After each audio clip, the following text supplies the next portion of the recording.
J'espère que vous allez bien, j'espère que vous vous portez bien. Nouveau rebondissement dans l'affaire des influenceurs pro-régime algérien en France. Je dis bien un nouveau rebondissement, un coup de théâtre. Les services de sécurité, la police française vient de procéder ce matin 20 mars 2025 à l'arrestation du célèbre et tristement célèbre influenceur algérien Doualem qui a défrayé la chronique au mois de janvier sur TikTok en appelant à tuer et à violenter et à rouer de coups ou à agresser les opposants algériens. Doualem, de son nom Boualem Naaman, âgé de presque 60 ans, 59 ans, a été arrêté ce jeudi à Montpellier à 7 heures, à son domicile de sa fille à Montpellier, où il était hébergé. La police française a décidé de le transférer jusqu'à Paris pour le placer dans un centre de rétention administrative afin d'une deuxième expulsion qui a été décidée à son encontre, une expulsion vers l'Algérie. Le ministère de l'Intérieur français, le Bruno Retailleau, et le gouvernement français, parce que Bruno Retailleau, c'est pas un individu qui décide de lui-même, a pris la décision à travers la commission d'expulsion du département du Hérault, la région où habite Doualem, de expulser une deuxième fois Doualem. La France va tenter d'expulser une deuxième fois M. Doualem.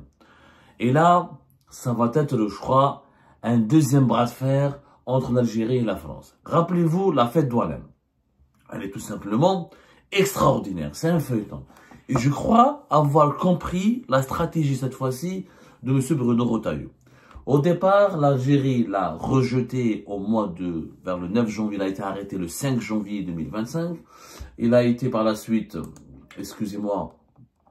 renvoyé et expulsé une première fois le 9 janvier 2025. Et à l'époque, l'Algérie avait réagi le 11 janvier 2025 pour dire que l'expulsion, l'extradition de Monsieur Boualem Naaman, connu sous le nom de Doualem. Il faut savoir que Doualem, il est très connu sur TikTok, puisqu'il est devenu en l'espace de durant ces 2-3 dernières années, l'un des influenceurs les plus populaires dans la blogosphère, mobilisé, dans la blogosphère favorable et acquise à la cause du pouvoir algérien. Doualem n'est pas un individu lambda. C'est pas un citoyen lambda, c'est pas quelqu'un simple, c'est pas un simple mortel. Il était extrêmement suivi sur TikTok. Faut le reconnaître. Au sein des partisans du pouvoir algérien, dans cette blogosphère qui a été mobilisée pour répéter, reproduire, relier la propagande du régime algérien, dans cette blogosphère qui a été mobilisée pour calomnier, insulter, diffamer, menacer et intimider les opposants algériens, Doualem était une figure centrale, une figure très populaire. Il a organisé des rassemblements à Marseille et Montpellier, il était très connecté à des réseaux, d'ailleurs dans ses vidéos, il montrait des paquets d'argent, il s'affichait en juge, il condamnait les opposants, il prononçait des verdicts dans des langues, des verdicts extrêmement violents avec des longues années de prison ferme. Il recourait à la menace, à la calomnie. C'est une figure importante de la blogosphère, favorable et instrumentalisée pour défendre les idées, les principes, l'agenda et la politique du pouvoir algérien. Donc c'est pas n'importe qui. Faut arrêter de nous faire croire, parce que quand on parle de la fête Doualem, on nous dit oh, c'est un vieux de 60 ans. C'est pas un agent d'entretien, mais il n'a pas de culture. Quand chaque soir il est sur TikTok pour insulter, diffamer, calomnier, appeler à la mort ou à l'agression, aux agressions, demander la peau des opposants algériens et chanter à la gloire du pouvoir algérien et proclamer Vive Amit Boun ou Vive Amit Chengriha, on n'est pas idiot à 60 ans. Je dis cela pourquoi? Parce que le 25 février dernier, il y a eu le 24 février, pardonnez-moi, il y a eu le procès de Doualem devant un tribunal à Montpellier. Il a été d'ailleurs, le tribunal correctionnel de Montpellier, il a été d'ailleurs condamné. Il a été condamné à de la prison avec sursis. Il n'a pas été condamné à de la prison. C'est la vérité. La justice française a estimé que ses propos, ses dérapages ou ses dérives ne valaient pas la peine qu'il aille en prison. Donc la justice française, elle a été plus ou moins clémente avec M. Boualem Nahman. Mais il a été condamné quand même. Il a été condamné, etc. à 5 mois de prison avec ceci. Comme il avait, je rappelle que Doualem a été déjà arrêté une première fois en début du mois de janvier, comme je le disais.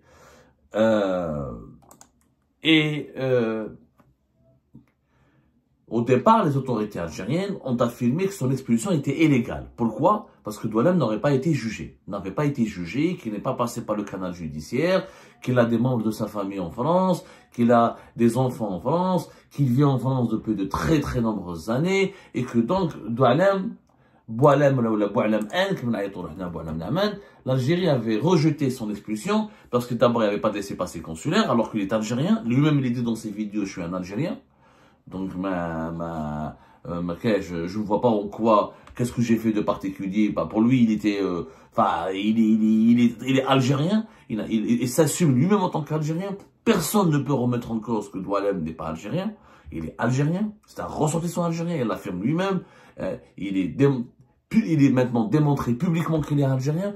Donc, son algérianité ne peut pas être remise en cause par les autorités algériennes en aucun cas. L'Algérie avait estimé le 11 janvier 2025 que cette procédure était illégale, que cet homme de 59 ans, surnommé Boualem, a été arrêté à Montpellier après une vidéo publiée sur TikTok, puis remis dans un avion jeudi après-midi pour l'Algérie, lorsqu'il a été renvoyé vers la France le soir même. Le ressortissant objet de l'expulsion vit en France depuis 36 ans. Il dispose d'un permis de séjour depuis 15 ans. Il est père de 2 enfants nés de son union avec une ressortissante française.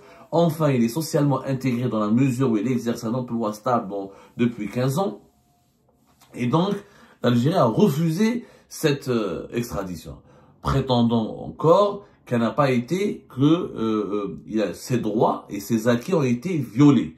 Et il n'est pas passé face à la justice, qu'il n'a pas été qu'il n'a pas pu se défendre dans un cadre judiciaire qu'il pouvait préserver ses droits.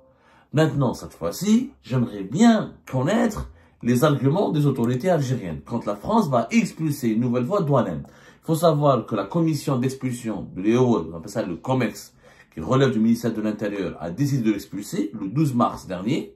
Ses avocats, ils ont parlé, ils ont dit qu'on était abasourdis par cette décision, par la disproportion manifeste entre la menace à l'ordre public qui est avancée et quelqu'un qui a été condamné à 5 mois avec celle-ci, dont la vie et la famille sont à Montpellier. La commission d'expulsion considère que Doualem est une menace à l'ordre public.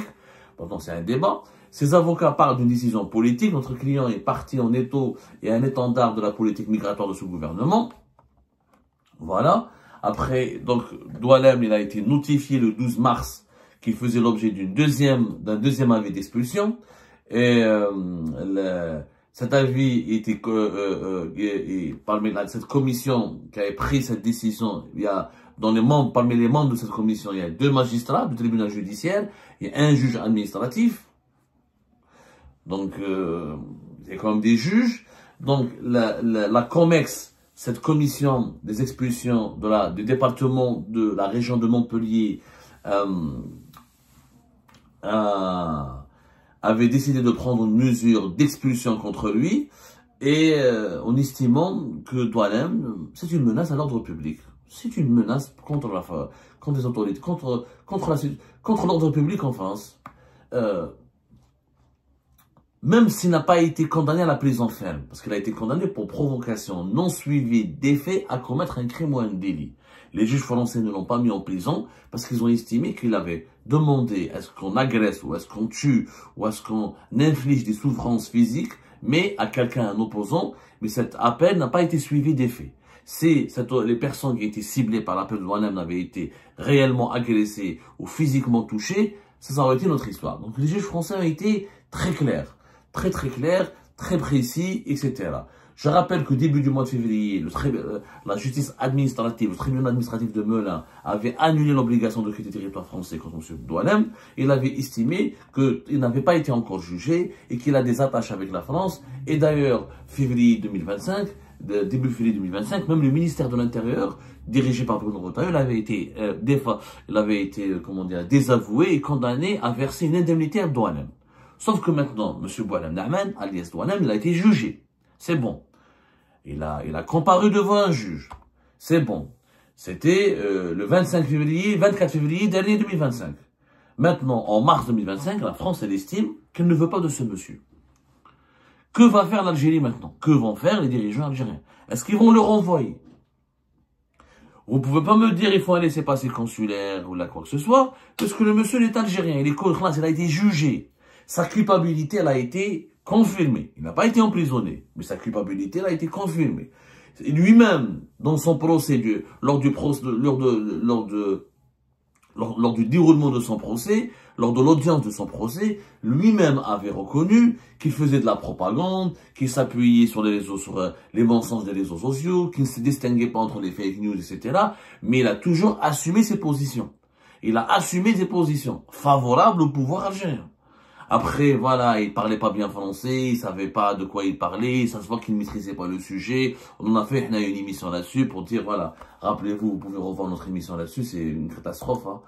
Les conclusions du procès rocambolesque de l'influence algérienne, Boualem Na'man à Montpellier. On a parlé de conclusions d'un procès plutôt rocambolesque et de ces conclusions parce que voilà, on a vu quelqu'un qui était endoctriné par la propagande officielle des réseaux sociaux affiliés au régime algérien, qu'il était dans un excès de zèle, qu'il était psychologiquement ce monsieur inondé, son esprit était inondé par les mensonges et la manipulation médiatique des appareils de propagande du régime algérien, et qu'il est devenu un soldat du régime algérien sur les réseaux sociaux de façon totalement inconsciente, parce qu'il pensait que tout ce qu'on lui disait, tout ce qu'il lisait sur les réseaux sociaux, tout ce qu'on lui disait dans les médias algériens était forcément vrai, et que les opposants algériens, il l'a dit lui-même, il pensait que Hirakis, Mohamed Tajadid, était parent de Ali Belhadj. Mais lui, il a avalé cette propagande. On lui disait, il était addict à cette propagande du régime algérien. Il pensait réellement que tous les opposants étaient des traîtres, étaient des harkis, étaient des salopards, etc. Dans ce cas-là, pourquoi il est en France? Alors, je ne comprends pas. Ces avocats disent que c'est une affaire politique. Je ne comprends pas. Et ce que fait Doualem, c'est pas de la politique. Il défend le pouvoir algérien jour et nuit. Mais il n'a qu'à aller vivre en Algérie. Je ne comprends pas. Doualem, pourquoi il est encore en France? Puisque tu aimes Tembouboun, tu aimes Shengriha, ou tu aimes le Nizam al-Jazairi. Et tu dis que le pouvoir algérien, c'est un pouvoir de nationalistes, de patriotes, et que notre pays est en danger, que les opposants c'est des harkis, que les opposants c'est des agents du Makhzen, c'est des agents d'Israël. Yahouya, rentre toi-même vivre en Algérie. C'est Doualem, est-ce qu'il a le droit de rentrer en Algérie? Oui. Maintenant, la France va l'expulser. Moi, je ne comprends pas pourquoi lui, d'abord, il s'acharne à vouloir rester à tout prix dans un pays qui soutient les opposants, qui accueille des opposants, qui accueille des harkis, qui est ami d'Israël, qui est ami du Maroc. La France devient aujourd'hui l'incarnation du mal absolu à croire à la propagande algérienne. Et puisque Doualem Nada était un agent de la propagande algérienne, pourquoi il ne rentre pas en Algérie de sa propre liberté? Faire mal 60 ans, argent d'entretien. Alors, un poste. Soit les partisans du pouvoir algérien, ils sont agents d'entretien en France, et ils vivent de certains métiers de bas étage. Je sais pas, à son âge, avec tout ce qu'il a fait, d'ailleurs, un agent d'entretien, comment il arrivait à avoir de l'argent en espèces? Il montrait des paquets d'argent en espèces dans ses vidéos. Qui veut dire, tu vois ce que tu as ramené tout cet argent? Qui te donnait cet argent pour financer tes mises en scène sur les réseaux sociaux? Aujourd'hui, les autorités françaises, je vous donne ces éléments pour vous expliquer, la France a le droit de ne pas vouloir garder Doualem chez elle. A le droit. Et qu'elle a été jugée, c'est bon. Sa culpabilité a été démontrée, c'est bon. Et lui-même, il a reconnu qu'il a fait de la propagande, qu'il a versé dans la manipulation, qu'il a propagé un discours haineux contre les opposants algériens en France. Donc, c'est une menace. La France, elle a le droit de dire que ce Doualem est une menace. Bon, ses avocats vont faire des recours. J'imagine une deuxième fois, il y aura une nouvelle bataille judiciaire pour essayer d'empêcher son expulsion. Mais les autorités françaises ont le droit de ne pas vouloir de ce Doualem. Ils ne veulent pas de lui, c'est pas un Français. Déjà un étranger. C'est vrai que ça fait des années qu'il est en France. C'est vrai qu'il a des familles, une famille ici. C'est vrai qu'il a des enfants ici. Mais le gars n'est pas intégré. Pas du tout intégré. Il n'a aucun respect pour la France. Puisqu'il crache sur la France, il crache tout le temps sur les autorités françaises qui ont accordé le refuge ou qui ont accordé une protection aux opposants algériens, puisqu'ils estiment que les opposants en général sont tous des harkis, tous des agents du Makhzen et des agents du sionisme. Alors pourquoi tu es dans un pays qui est allié du Makhzen et du sionisme? Fais du nettoyage, fais de l'entretien dans ton propre pays. Regardez cette schizophrénie de ces partisans du pouvoir algérien, qui glorifient tout le temps le pouvoir de leur pays, mais qui préfèrent rester en France, quitte à vivre dans la précarité absolue, quitte à profiter des aides sociales, quitte à profiter des minima sociaux et de la générosité de l'État français, pour ensuite cracher sur l'État français. Ça n'a pas de sens, tout ça c'est une affaire de folie. Ça devient vraiment une affaire de schizophrénie. On est dans un cadre psychiatrique. Les autorités françaises ont le droit de dire on ne veut pas de ces personnes. On ne veut pas de ces Algériennes ou de ces Algériens qui, pour nous, peuvent menacer l'ordre public. Est-ce que maintenant les autorités algériennes vont refuser l'expulsion de Douanem? Automatiquement, ils vont la refuser, puisque les autorités françaises ne vont pas demander un laissez-passer consulaire. Certainement, ils n'ont pas demandé de laissez-passer consulaire, parce que les laissez-passer consulaires sont totalement bloqués. Et le consulat d'Algérie à Montpellier, je ne le vois pas étudier sérieusement et favorablement la demande d'expulsion de Douanem. Donc Bruno Retailleau va essayer un nouveau coup de force. Il va essayer un nouveau rapport de force. Il va dire, et c'est intelligent de la part de Bruno Retailleau, parce qu'il va dire, il a des arguments bêtants. Il va dire, vous pouvez pas dire qu'il n'est pas algérien. Lui-même reconnaît qu'il est algérien en plein procès.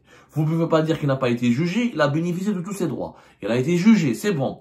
Il a été écouté, il a été entendu, sa présence en dénonce a été respectée, le verdict est prononcé, c'est bon. On veut l'expulser, on ne veut pas le garder en France. Est-ce que l'Algérie va le récupérer maintenant? Ça va être un piège. Ça va être un piège. Et puis le gouvernement algérien, le régime algérien doit s'expliquer qui fait. Ses propres partisans. Il ne veut pas récupérer ses propres ressortissants. Et ses propres partisans. Alors c'est pas nos partisans. Ah, Bouchouelb. Le pouvoir algérien fait des miens et des pieds pour obtenir son extradition vers l'Algérie. Mais Douanem, qui est renvoyé gratuitement et avec une prise en charge totale par les autorités françaises, le pouvoir algérien, il n'en veut pas. Ça veut dire quoi? Ça veut dire que vous n'êtes pas un pays avec des lois avec une justice sérieuse, avec un droit fondé sur la transparence, sur la rationalité. Pourquoi vous voulez obtenir Abdeslam Bouchoueleb et vous ne voulez pas de Douanem? Parce que Douanem, ils peuvent pas l'utiliser politiquement. Il est leur partisan. C'est partisan du pouvoir. Ils peuvent pas le montrer à la télévision, le filmer. Ils peuvent pas le mettre en prison. Ça va la foutre mal. Ça la fout mal que le pouvoir algérien va incarcérer l'un de ses propres partisans. Il n'y arrivera pas. Donc il est dans une situation extrêmement tendue et inconfortable. Bruno Retailleau veut exposer le pouvoir algérien face à ses propres contradictions. Jusque-là, le pouvoir algérien est géré sans faute. On va dire son rapport de force avec Bruno Retailleau, mais le retour de l'affaire Douanem et cette deuxième tentative d'expulsion de Douanem par les autorités françaises, elle risque de discréditer, de déstabiliser les autorités algériennes. Parce que je ne vois pas qu'est-ce qu'elles vont dire de plus. Ah, jugé, il a été jugé, khlas. Algérien, il est algérien. Ou ils vont dire, ah, il a des enfants en France, il a une femme en France, il a une famille en France, on ne doit pas le récupérer. Donc tout Algérien qui fait un crime en France, ou qui est voyou, ou qui se distingue par un comportement répréhensible, ou qui devient une menace contre la France, s'il a des enfants, une famille, l'Algérie ne va pas le reprendre. Mais là, les opposants algériens, les autorités algériennes qui cherchent à récupérer les Bouchouelb ou MLDZ ou Hicham Aboud, Abdou Sammar ou Farhat Mhenni. Maintenant, regardez qu'on va dire, ils ont des familles en France. Ils ont fait des enfants en France. On peut pas la France ne peut pas les livrer à l'Algérie. Parce qu'ils ont des familles, ils ont des enfants. Cet argument n'a aucun sens sur le plan juridique. Douanem, c'est pas parce qu'il a des filles, d'abord, qui sont majeures maintenant, elles ne sont pas mineures, elles sont pas sous sa responsabilité, elles travaillent, etc. Elles sont mariées ou elles travaillent, d'après ce que j'ai compris, elles sont majeures et vaccinées. Douanem n'est pas responsable maintenant de ses enfants. Et ses enfants n'ont commis aucune infraction et ne sont pas menacés par les autorités françaises. Visiblement, ils ont les papiers français, mais ils se comportent de façon correcte et sage. Donc, ils sont intégrés au sein de la société française. Et Douanem, c'est une catastrophe. À 60 ans, agent d'entretien, il insulte, il diffame, il appelle à la haine, il appelle aux divisions. C'est une menace contre l'ordre public. Là, les autorités françaises ont le droit de ne pas vouloir de cet individu sur leur territoire. Comment va réagir maintenant le pouvoir algérien? Ça promet une suite très passionnante dans ce feuilleton des influenceurs pro-pouvoir algérien en France.